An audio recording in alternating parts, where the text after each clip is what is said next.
Quero convidá-los a abrir as suas Bíblias no livro de Gênesis, capítulo 41, versículos 51 e 52. Diz assim a palavra do Senhor em Gênesis capítulo 41, versículos 51 e 52. José ao primogênito chamou de Manassés, pois disse: Deus me fez esquecer de todos os meus trabalhos e de toda a casa de meu pai. Ao segundo chamou-lhe Efraim, pois disse: Deus me fez próspero na terra da minha aflição. Vamos orar? Santíssimo e eterno Deus, nós rendemos graças, porque o Senhor nos dá a oportunidade e esse privilégio de podermos ouvir a palavra do Senhor, cultuar o Senhor e de, como igreja reunida, prestar esse culto ao Senhor. Cuida dos nossos corações, da nossa mente, que o Teu Santo Espírito nos conduza à palavra do Senhor, que o Senhor use a minha vida como instrumento a Deus, que o Senhor possa me dar a capacidade, sem a qual não tenho condições, ó Pai, e que o Senhor nos conduza na palavra do Senhor. Por Cristo Jesus que eu oro, eu agradeço. Amém. Amém. Irmãos, eu quero pensar com os irmãos nessa noite sobre o tema José, um homem trabalhado por Deus. Porque a história de José, nós sabemos que ela é maravilhosa, ela tem lições, em todos os aspectos, em vários aspectos da vida de José, para nos ensinar.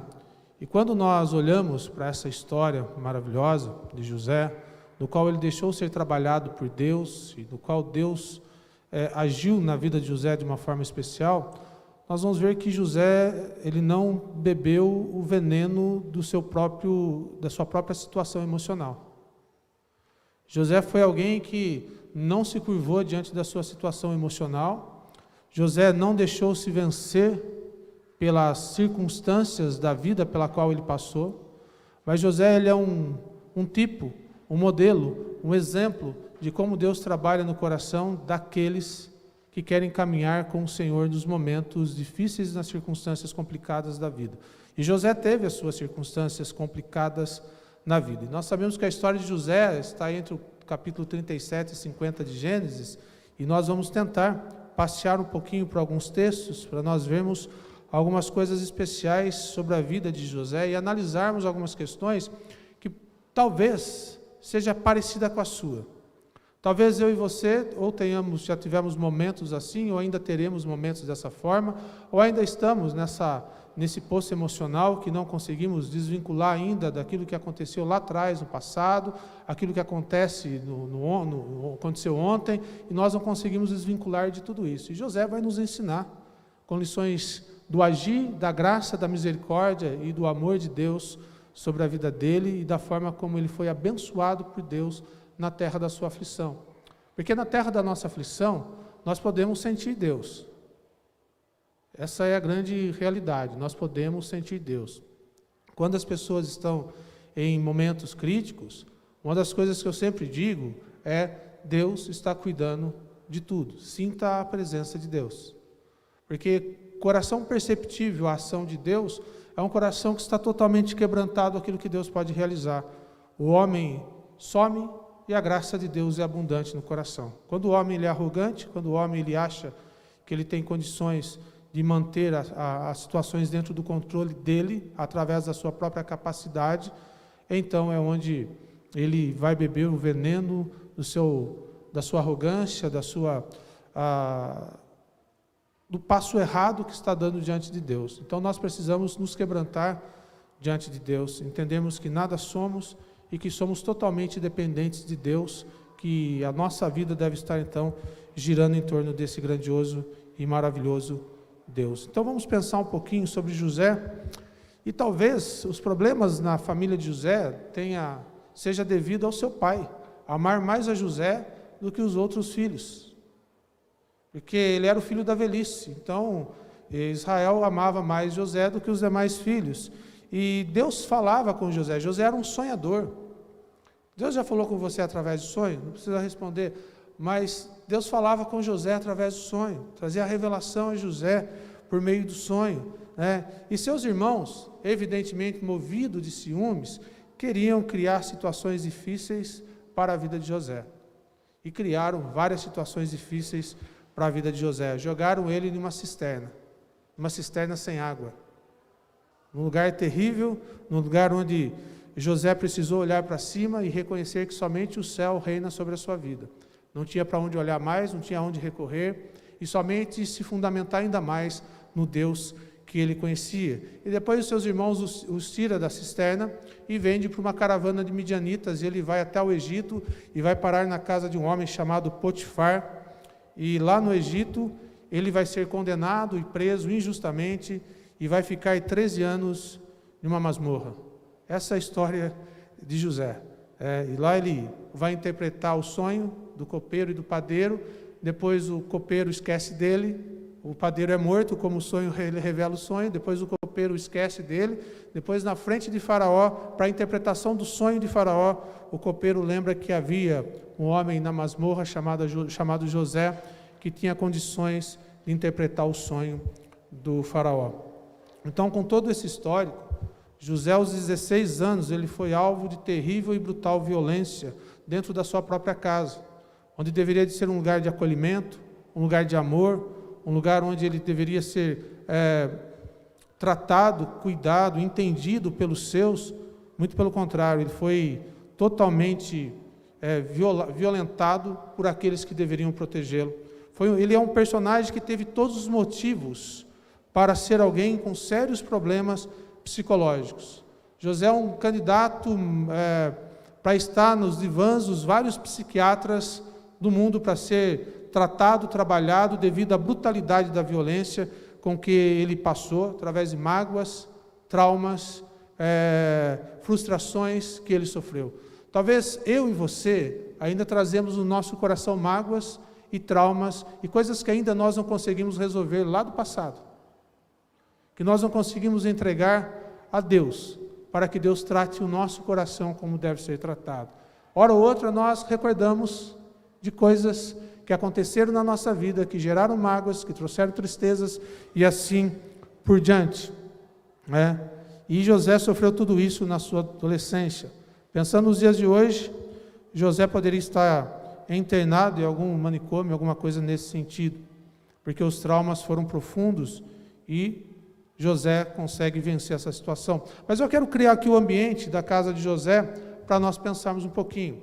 Por exemplo, em Gênesis capítulo 37, versículo 4, o capítulo 37, versículo 4, não sei se o Neto vai projetar, ou Marcos, o que vai aparecer aí para nós como informação da vida de José? 37, 4. Vendo, pois, seus irmãos, que o pai o amava mais que a todos os outros filhos, odiaram-no e já não lhe podia falar pacificamente. Observe que existia ódio no coração dos irmãos referente a José, porque o pai o amava mais do que os outros. Era um ambiente totalmente hostil para José, um menino dos seus 16 anos, que estava ali nessa situação, enfrentando todo esse problema dentro da sua casa. Se nós descermos um pouquinho mais, no versículo 11, nós vamos perceber que seus irmãos lhe tinham ciúmes. O pai, no entanto, considerava o caso consigo mesmo. O ciúmes é uma coisa terrível. E José foi alvo da ira dos seus irmãos, foi alvo dos ciúmes dos seus irmãos. Mas olhe também o versículo 18 do capítulo 37. De longe o viram, e antes que chegassem, conspiraram contra ele para matar.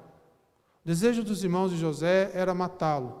Então tudo isso é arquitetado pelos seus irmãos, tudo isso é trabalhado no coração dos seus irmãos, e José vai sofrer toda essa violência dos seus irmãos. Olha o versículo 19. E dizias um ao outro, vem lá o tal sonhador. Zombavam de José. Olhe também o versículo 24. E tomando-o lançaram na cisterna vazia, sem água, aplicaram a violência contra José. Você gostaria de morar em um lar assim? Você gostaria de estar nesse ambiente? Tudo isso foi sofrido por José. Olhando ainda no versículo 28, do mesmo capítulo 37, nós vemos que ele foi vendido pelos seus irmãos. E passando os mercadores midianitas, os irmãos de José o lançaram, o alçaram e o tiraram da cisterna e o venderam por 20 siclos de prata aos ismaelitas. Antes levaram José ao Egito. José viveu 13 anos de sua vida num verdadeiro pesadelo. 13 anos da sua vida num verdadeiro pesadelo. José poderia ter se tornado um total descrente em Deus, alguém que poderia afirmar que Deus o havia abandonado, ou que Deus não existe, ou qualquer outra coisa no gênero. Mas José, ele vai nos ensinar que o sentimento dele, diante de todas essas situações, foi trabalhado por Deus. E o agir de Deus no nosso coração, quando ele está aberto para o agir de Deus, quando nós deixamos Deus trabalhar, quando nós entregamos os fardos pesados para serem carregados diante de Deus ou para Deus, deixamos o Senhor cuidar de cada um de nós, do nosso emocional, da nossa alma, da nossa vida, nós experimentamos o agir e o trabalhar de Deus. Quando a gente olha no Egito, ele foi alvo de injustiça pela esposa de Potifar. Ele foi alvo de injustiça pela esposa de Potifar porque José era crente. José, diante de toda essa situação que ele passou na sua casa, foi vendido pelos seus irmãos. E José, quando a esposa de Potifar quer se relacionar com ele diz: não, eu não vou cometer tamanha coisa horrenda contra o meu Deus. Ele se posicionou firme, mesmo assim sabendo, mesmo diante de toda a situação, José, ele não deixou de servir e de seguir a Deus. Não deixou de seguir a Deus. Muito pelo contrário, ele se fundamentou em Deus, mesmo diante de todas as situações que ele vivia. Ele fala no capítulo 40, do versículo 15. Capítulo 40, versículo 15. Porque de fato, fui roubado da terra dos hebreus. Aqui nada fiz para que me pusessem nessa masmorra. Eu fui roubado da terra dos hebreus, ou seja, fui roubado da casa do meu pai, trouxeram para cá e me colocaram nessa masmorra, mas eu nada fiz para merecer isso. Injustiçado. Se coloquem no lugar de José diante de toda essa situação. Como ser cuidado por isso? Quais são os problemas que isso vai acarretar em um coração ou numa vida que está vivendo tudo isso? Às vezes nós temos dificuldades de lidarmos com problemas tão menores do que esse que José tem. Às vezes o abandono, que para muitos é algo terrível de ser lidado, e José ele é abandonado, ele é violentado, e uma série de coisas dentro da sua própria casa, é injustiçado. E José ainda ele vai se manter firme mesmo assim. Ele conseguiu esquecer o sentimento do passado, que às vezes nós não conseguimos. Mas José ele consegue esquecer os sentimentos do passado, ele consegue viver o presente, reorganizar a sua vida e projetar algo para o futuro. Ele trabalhou os sentimentos ruins no seu coração e não deixou que esse veneno desse sentimento o matasse por dentro. Que muitas vezes nós ficamos bebendo esse veneno e deixamos esse veneno nos matar por dentro. E sempre estamos falando da mesma coisa, voltando aos mesmos assuntos, tratando das mesmas coisas, porque temos dificuldade de largar o passado e o veneno está em nós, e nós vamos nos envenenando com isso, nos envenenando, que chegamos em uma situação que nós mesmos nos colocamos nela, difícil de sair. José ele consegue trabalhar isso porque Deus está agindo no seu coração, Deus está agindo na sua vida, e é isso que nós vamos aprender com o texto da palavra de Deus nessa noite. Observe comigo o texto que nós lemos no início. Quero tirar 3 ou 4 lições com os irmãos. Gênesis capítulo 41, versículos 51 e 52. E chamou José ao primogênito Manassés, porque disse: Deus me fez esquecer de todo o meu trabalho e de toda a casa de meu pai. E ao segundo chamou Efraim, porque disse: Deus me fez crescer na terra da minha aflição. A primeira lição que eu aprendo nesse texto, com os dizeres de José, é que Deus me fez esquecer de todo o trabalho e de toda a casa de meu pai. Toda a vida de José foi trabalhada, evidentemente, por Deus. O trabalhar de Deus por meio da ação do Espírito Santo, da sua graça e do Evangelho, meus queridos irmãos, é suficiente. É suficiente para nos tirarmos de todo e qualquer tipo de angústia, de preocupações ou daquilo que nos prende. Olha o que ele diz: o meu primeiro filho chamou Manassés, que significa aquele que me faz esquecer. Aquele que me faz esquecer. O coração de José não estava preso lá no passado. Ele consegue lidar com essas dificuldades porque ele deixa Deus trabalhar isso no seu coração. E o trabalhar de Deus vai limpando o nosso coração à medida que nós nos relacionamos de forma correta com Deus. Nos colocamos diante de Deus. Há muitas pessoas que sofrem porque não conseguem de forma alguma abandonar ou perdoar ou deixar para trás as coisas que aconteceram. Arrastam junto, como se fosse um defunto nas costas, que vai apodrecendo, e o mau cheiro, e vai, e não consegue se desvincular disso. Estão ainda presos no passado e sofrendo toda essa questão. Não conseguem esquecer as suas mágoas, as suas frustrações, os seus erros, os seus desacertos, e muitos não conseguem nem esquecer dos seus pecados, mesmo depois de confessados ao Senhor. Lutam ainda com essa realidade. Não conseguem abandonar ou esquecer ou entender que foram perdoados pelo Senhor se de fato arrependeram dos seus pecados. E choram ainda por esses pecados que foram arrependidos, apresentados diante de Deus. A dificuldade nossa de nos sustentarmos para a projeção de algo novo na nossa vida, de renovar nossa mente em Cristo Jesus, renovar nossa mente na palavra de Deus, para esquecermos as velhas coisas. Eis que tudo se faz novo, como diz no Apocalipse, ou como Paulo diz em 2 Coríntios 5,17. Tudo se faz novo. Em Cristo nós encontramos nova vida. Em Cristo nós encontramos a libertação das amarras do passado para vivermos de acordo com a vontade de Deus, experimentando da ação dEle, da graça e a misericórdia dEle em nós. Às vezes pessoas que fizeram coisas para nós lá no passado ainda continuam no nosso coração e na nossa mente e não conseguimos liberar perdão, porque nós não nos submetemos totalmente à palavra de Deus, para viver a palavra de Deus e para experimentar a ação de Deus.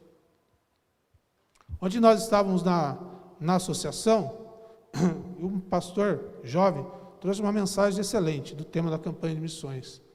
Ele começou a falar sobre nome, a importância do nome, o significado do nome na Bíblia, no Novo Testamento, no Antigo Testamento. Ele foi criando lá todo o seu argumento e tal. Ele falou: isso não é verdade? Quando você ouve falar o nome de uma pessoa que te fez alguma coisa lá no passado, há trilhões de anos atrás, aquele sentimento não volta no seu coração se você não perdoou? Não volta na sua mente viva, de novo, do que aquela pessoa fez e assim por diante? Por quê? A maneira como nós lidamos com essas coisas. A maneira como nós lidamos com essas coisas. E sempre carregamos junto isso. Sempre carregamos junto. Falamos do passado, falamos do que aconteceu, falamos de problemas e sempre voltamos no mesmo assunto. Defunto morto é defunto enterrado. Isso não traz crescimento. Isso traz mágoa. Isso é você encher o seu coração com esses entulhos que te fizeram mal lá no passado e que estão fazendo mal ainda hoje. Precisamos nos despir dessas coisas e aprender que temos que entregar tudo nas mãos de Deus e deixar Deus cuidar de todas as coisas. Não adianta ficarmos presos a essas tranqueiraiadas que não trazem edificação para a nossa vida, mas precisamos então agir como José e entender tudo o que a palavra de Deus nos ensina, como que nós devemos lidar com as coisas. Tudo que nós devemos lidar com as coisas. Talvez você tenha coisas que você ainda não desvinculou do passado. Talvez você tenha pessoas que ainda você não perdoou. Talvez você tenha pessoas que ainda você traz na sua memória com sentimento de raiva, de ira, de ódio, de vingança e de uma série de coisas. Que a sua mente ainda está se alimentando, o seu coração, a sua alma ainda está se nutrindo dessas quinquilharias ou dessas porcarias. E que precisamos entregar tudo isso nas mãos do Senhor. para que ele possa trabalhar isso, porque José, ele poderia encher o seu coração com sentimentos tais como: eu perdi a minha adolescência. A minha adolescência eu perdi, com 13 anos ocorreu tudo isso, eu fui para um calabouço, fiquei lá tanto tempo, com 30 anos, eu fui comparecer perante Faraó para interpretar o sonho dele, para que eu pudesse ser o primeiro ministro do Egito. Mas dos 13 anos até os 30 anos, a minha vida foi roubada. Eu podia estar na casa dos meus pais, os meus irmãos me privaram dos meus sonhos. Quantos sonhos foram roubados do coração de José? Quantos sonhos foram perdidos nesse decorrer de 17 anos, nos quais ele ficou longe, ficou nessa situação? Ele poderia ter dito: fui privado de estar com o meu pai. Eu não pude ter esse relacionamento com pai e filhos. Eu fui privado disso. Eu não pude ter esse desenvolvimento junto com meu pai. Ele poderia ter dito: eu fui rejeitado por eles e eles quiseram me matar. Esse era o sentimento de José. Agora, cá eu e você. Se você no lugar de José, quando você sai de toda essa situação, o que você faria com os seus irmãos e faria com a esposa de Potifar? O meu coração corrupto levaria a esposa de Potifar para a guilhotina e jogaria todos os meus irmãos no calabouço. Meu coração corrupto faria isso. Não tenha dúvida disso. Se brotar o homem carnal, era paredão e vamos fuzilar todo mundo. Esse é o coração corrupto. Esse é o homem carnal. Esse é o homem que precisa ser controlado pela graça de Deus e ser levado à realidade espiritual de Deus para a vida, na compreensão do que Deus quer para a nossa vida. Se é eu no meu coração corrupto, sem dúvida alguma, como diz o velho e bom ditado, sangue nos olhos. Vamos detonar isso. Porque quando flora, e eu não tenho vergonha de falar isso, certa vez eu fui visitar alguém, e quando eu cheguei para visitar alguém, o cara veio para cima de mim. Eu sempre digo isso, sou pacífico, se jogar o banco em mim, eu jogo de volta. O cara veio para cima de mim, a hora que ele veio para cima de mim, eu dei um empurrão nele, que ele caiu, também fui para cima dele. Coração corrupto. Porque havia espancado a esposa, ele espancou a esposa. Quando eu fui lá para ver a situação que estava, ele veio para cima de mim, eu falei: você não vai espancar. O seu problema não é demônio, o seu problema é polícia. Chamei a polícia e ainda ajudei a polícia a colocar dentro do carro ainda. Porque não é assim que funcionam as coisas. Eu sou corrupto também no meu coração. Se ele não for controlado pela presença de Deus, pela graça de Deus, eu explodo toda hora. Eu acredito que os irmãos também são assim. Todos nós somos assim. O bem que eu quero fazer, eu não faço, diz o apóstolo Paulo. O bem que eu quero fazer, eu não faço, mas o mal que eu não quero, eu faço. Se eu faço, já não sou eu, mas é o quê? É o pecado que habita em mim. E quando eu reconheço a minha necessidade de Cristo, para que esse pecado seja sufocado na minha vida, para que o meu eu pecador seja controlado pelo Espírito que em mim habita, então as coisas elas mudam. Porque eu passo então a viver na dependência de Deus para todas as coisas. Para todas as coisas, eu dependo de Deus.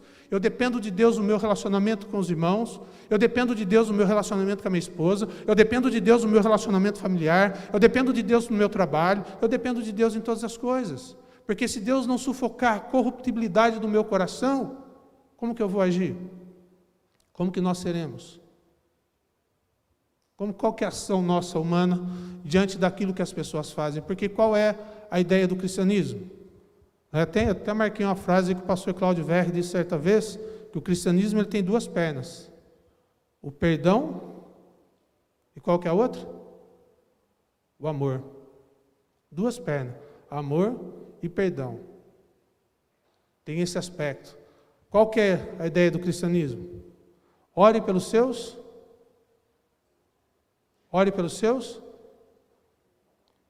amigos. Ore pelos seus inimigos. E o que você faz com aquele que te persegue? O que o texto bíblico diz? Ore por ele. Coração corrupto quer fazer isso? Coração corrupto quer orar pelos inimigos ou quer os inimigos distantes de nós? Ou quer pôr isso para fora? Quer jogar para fora? Quer distante de nós? Então, quando nós olhamos para Cristo como modelo perfeito, do padrão de vida perfeita, o padrão é elevado. José é um tipo de Cristo. Olha para a vida de José. Ele faz a mesma coisa, o que Cristo faz na cruz. Pai, perdoai-vos, porque eles não sabem o que fazem. A mesma coisa. Com palavras diferentes, com gestos diferentes, com jeitos diferentes, mas ele está expressando a mesma coisa. Assim como Estevão também faz, perdoe-os, porque eles não sabem o que fazem. A realidade do cristianismo, da ação de Deus no coração humano, meus queridos irmãos, é para sufocar de fato a nossa natureza caída no pecado. Porque se não for a ação de Deus sufocando a nossa natureza caída no pecado, nós saímos aí fazendo as maiores barbáries do mundo. Porque toda a Bíblia, ela gira em torno de 4 pontos fundamentais. 4 pontos. Primeiro, a perfeição de Deus. Deus cria todas as coisas perfeitas. Não há imperfeição em Deus. Todas as coisas foram criadas perfeitas. O homem foi criado perfeito, o universo foi criado perfeito, tudo foi criado perfeito. Segundo ponto, a queda. O homem cai no pecado, seu coração fica corrupto, ele não quer saber mais de Deus. Quando nós vemos um homem, qualquer pessoa fazendo as barbárias da vida, é porque ele está caído no pecado, é o seu coração pecaminoso. O terceiro ponto é a redenção. Cristo veio para que esse coração corrupto pudesse encontrar nele a regeneração dos seus pecados, o perdão dos seus pecados, o novo nascimento, nascer de novo. Se o homem não se encontra com Deus, ele continua nas suas barbárias. Se nós não encontrarmos ou entregarmos os nossos fardos para Deus, nós vamos continuar nas nossas barbárias com os nossos inimigos, ou que achamos que são os nossos inimigos. E o quarto ponto é a consumação. Toda boa teologia gira em torno desses 4 pontos. A consumação, o fim, que todas as coisas caminham pelo fim, ou para o fim. Então, quando nós olhamos esse ponto, nós vemos o coração e vamos começar a entender o coração corrupto do homem. E o que Deus nos chama a fazer? Em Cristo, nós devemos perdoar as pessoas assim como Deus em Cristo nos perdoou. E o que Deus perdoou de nós? Quais foram os pecados que Deus perdoou de nós? Se nós fôssemos falar dos nossos pecados do passado, até falava com os jovens ontem, quando eu olho lá para trás, as coisas que eu fiz, as coisas equivocadas que eu fiz na minha vida, eu tenho vergonha. Acredito que todos nós aqui que vivemos isso, temos vergonha. Temos vergonha, mas nós somos o quê? Resgatados por Cristo. Ele perdoou os nossos pecados. E nós devemos o quê? Perdoar também. Não é esse o cristianismo bíblico? Não é esse o cristianismo da palavra de Deus, o cristianismo primitivo? O cristianismo que está expresso nas Escrituras? José, ele vive algo especial, algo de Deus no seu coração e na sua vida, ele é trabalhado por Deus, porque ele não age com a sua justiça própria. Tiago capítulo 1, versículo 20, ele diz que a ira do homem não produz a justiça de Deus. A ira do homem não produz a justiça de Deus. Em Romanos capítulo 12, versículo 17, não tornes a ninguém mal por mal. Não pague a ninguém, não retribua a ninguém mal por mal. Romanos capítulo 12, versículo 19, não vos vingueis a vós mesmos, amados, mas dai lugar à ira. Porque está escrito, a mim pertence a vingança, a Deus pertence o retribuir, não a nós. José não foi juiz de seus irmãos, não exerceu vingança, mas demonstrou o quê? Perdão. E lançando-se ao pescoço de Benjamim, seu irmão chorou, e abraçado com ele, chorou também Benjamim. José beijou a todos os seus irmãos e chorou sobre eles. Depois seus irmãos falaram com ele. José, ele beija todos os seus irmãos. José não é juiz dos seus irmãos, mas José, ele beija todos os seus irmãos. Isso fez a diferença na vida de José. Isso fez a diferença na vida de José. Tem um teólogo anglicano chamado C.S. Lewis, ele no seu livro Cristianismo Simples, isso, obrigado, irmã, Cristianismo Puro e Simples, ele diz assim, ser cristão significa perdoar o imperdoável, porque Deus perdoou o imperdoável em você. Ser cristão significa perdoar o imperdoável, porque Deus perdoou o imperdoável em você. E nós somos pecadores perdoados dos mais variados tipos de pecados possíveis. E precisamos estender o braço do perdão aos nossos inimigos e assim por diante. Segunda questão que nós encontramos no texto, está no versículo 51 do capítulo 41, do texto que nós lemos inicialmente. Deus me fez próspero na terra da minha aflição. Ao segundo filho ele chama Efraim, que significa fértil, que significa próspero, e pode ser de uma raiz no idioma original que também significa fiel. Com isso, José reconhece a fidelidade da bênção de Deus que concedeu a ele no Egito.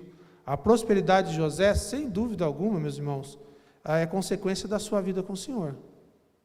O que José passou, nada tirou dele a sua vida com Deus. Nada daquilo pôde tirar José dos caminhos do Senhor. Muito pelo contrário, ele sempre reafirmou a sua fé, como por exemplo, em Gênesis 39, 2, o texto vai dizer que o Senhor era com José, que veio a ser homem próspero e estava na casa do senhor egípcio. E no versículo 9 do mesmo capítulo, diz: José cometeria tamanha maldade e pecaria contra Deus? Ele permanece com o temor de Deus no seu coração.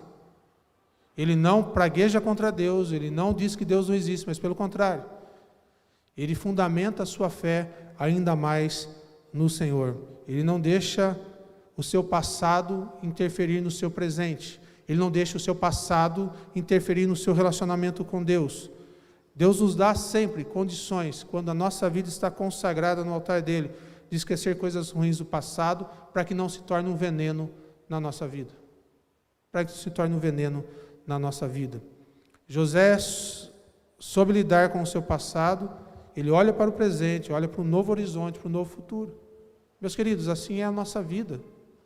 Assim é a nossa vida. Quando nós esquecemos o passado, né? Às vezes eu brinco com a Silmara, né?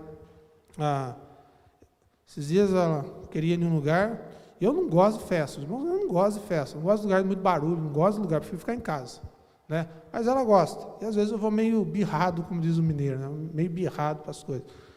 Mas um dia a gente estava conversando, né?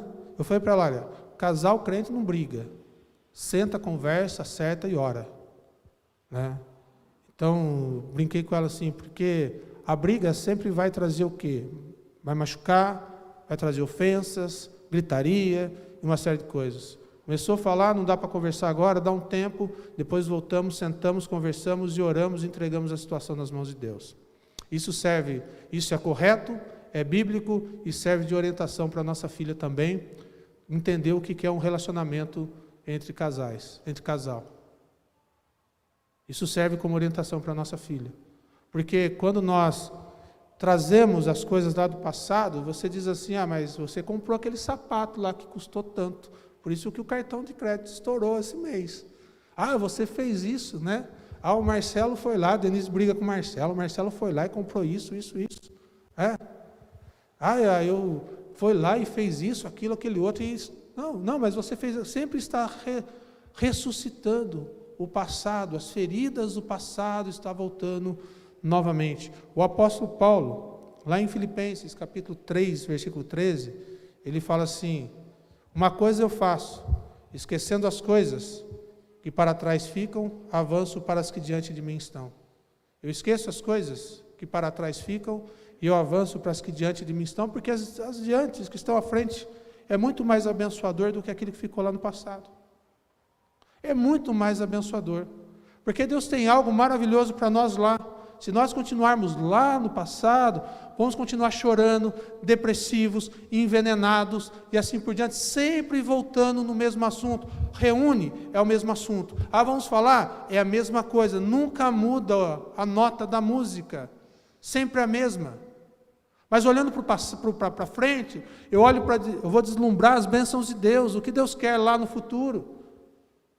O que Deus quer para a minha vida? Quais são os meus planejamentos, os meus sonhos? O que eu tenho colocado diante de Deus? Então vamos correr o caminho que Deus tem para cada um de nós. Não há como avançar se nós não esquecermos. Ou seja, se não deixarmos os sentimentos ruins do passado, né, nós não vamos conseguir avançar. Terceira lição está no versículo 50 e 51, que nós já lemos.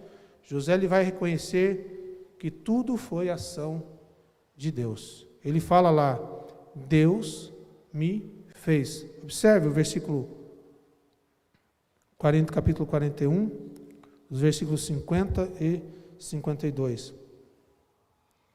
José, ao primogênito, chamou Manassés, pois disse, Deus me fez esquecer. Versículo 52. Ao segundo, chamou-lhe Efraim, pois disse, Deus me fez próspero. José lhe reconhece a ação de Deus, que tudo o que aconteceu foi ação de Deus. Não foi ação do seu coração corrupto, mas foi ação de Deus. Porque uma coisa, meus irmãos, nós temos que aprender. A mudança não é produzida por nós, a mudança é produzida por Deus. A mudança não é produzida por nós, a mudança é produzida por Deus. Até hoje de manhã na escola bíblica, eu usei uma ilustração que o Rafa perguntou, de um texto bíblico sobre o negócio de calvinismo, né?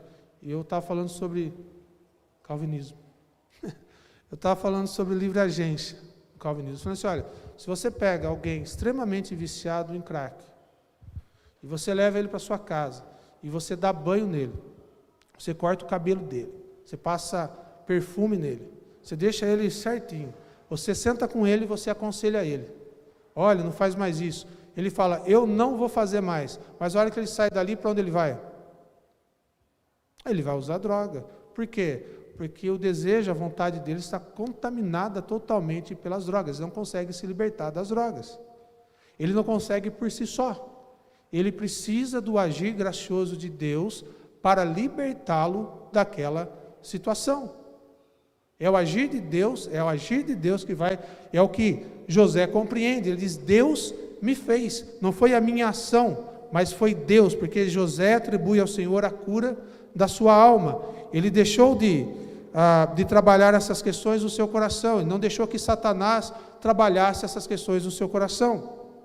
A quarta lição, caminhando para o final, é que José entendeu que tudo o que ele viveu estava dentro do propósito de Deus.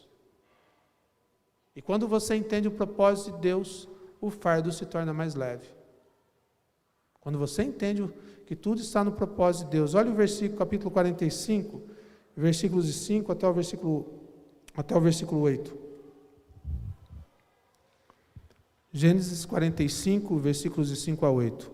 No versículo 5, ele vai dizer, porque para a conservação da vida, Deus me enviou adiante de vós. Deus me enviou. Observe essa expressão, não foram vocês, foram Deus que me enviou. Deus me enviou para a conservação da vida. O versículo 7, Deus me enviou adiante de vós para conservar vossa sucessão na terra, para vos preservar a vida por um grande livramento. José enxerga a mão de Deus nessa situação, ele dizendo, olha, diante da fome que estava aí, se eu não estivesse no Egito, na posição que eu estava, vocês todos morreriam de fome. Quando os irmãos chegam até lá, a família chega até o Egito, José os abraça e beija e perdoa todo o pecado que fizeram com ele. Versículo 8. Assim, não fosse vós que me enviasse para cá, e sim Deus. A atribuição de todas as coisas a Deus. José, ele consegue ver a mão de Deus. Às vezes, quando a gente está olhando, fala assim, não, Deus não fez isso. Deus não está nessa situação. Não foi Deus quem quis isso. Ah, não foi Deus quem fez isso. Nós temos que rever conceitos. Porque na minha perspectiva humana, eu ia estar brigando com Deus. Não ia estar dizendo que Deus que fez. Eu ia estar brigando com Deus, reclamando com Deus. Mas José consegue entender no final das contas que Deus está no controle de todas as coisas. Que Deus estava conduzindo a sua vida. E que tudo aconteceu de acordo com a vontade de Deus. E assim, meus queridos irmãos, nós temos que aprender com José. Nós temos que aprender com José. Aprender que tudo aquilo que foi feito, tudo aquilo que nós temos como sentimentos ruins, seja mágoa, seja tristeza, seja o fracasso de alguma coisa, ou seja, a angústia quando pensamos nos nossos erros e falha lá atrás, nós precisamos deixar lá, em Cristo. E precisamos viver a nova vida que Cristo traz para nós. Renovarmos a nossa mente em Cristo Jesus. Deixar o Espírito Santo trabalhar no nosso coração. Nos colocarmos diante de Deus para vivermos. Eu estou fazendo uma pesquisa, os irmãos sabem que eu estou tentando escrever um livro, irmã Fátima. Mandar para a irmã corrigir um monte de erro de português que tem lá, concordância e tudo mais. Mas eu estou lá, eu estou fazendo uma pesquisa sobre grupos primitivos cristãos. Tem um grupo chamado Amish, não sei se os irmãos já ouviram falar sobre esse grupo Amish. Eles vivem como há 300 ou 400 anos atrás. Eles não têm energia elétrica, eles não querem ter energia elétrica, eles não querem ter internet, eles não têm carros, eles não têm pneus de borracha nos tratores, eles vivem de uma forma bem primitiva, vivem no campo, são Amishes, são cristãos, semelhantes aos menonitas, que são anabatistas, tá? Em alguns aspectos. E o interessante deles, primeiro é que o número de divórcio é 0. Não tem divórcio nesse grupo. Eu até estava conversando com o André hoje de manhã. Não há divórcio, é 0. Os adolescentes, até os 16 anos, eles podem ter internet, podem ver a vida e tal. Se eles não aceitarem o tipo de vida dos Amishes, eles são excluídos, tirados para fora desse ambiente, vão viver no mundo, né? Mas 98% aceita viver nesse ambiente dos Amishes. E o interessante é que eles são ensinados desde pequeno, que o passado, ele não se repete quando nós aprendemos com o passado e deixamos o passado no passado. Porque um dos pontos deles é que o passado ele é pedagógico. E a igreja deles é na escola. Eles fazem culto, eles não têm templo, formato de templo. Eles fazem cultos na escola, porque eles entendem que a pregação do Evangelho tem que ser ensino. Então, eles ensinam o Antigo e o Novo Testamento como base fundamental de vida. Então, eles são ensinados que o casamento é até que a morte os separe. As crianças são ensinadas dentro desse modelo bíblico.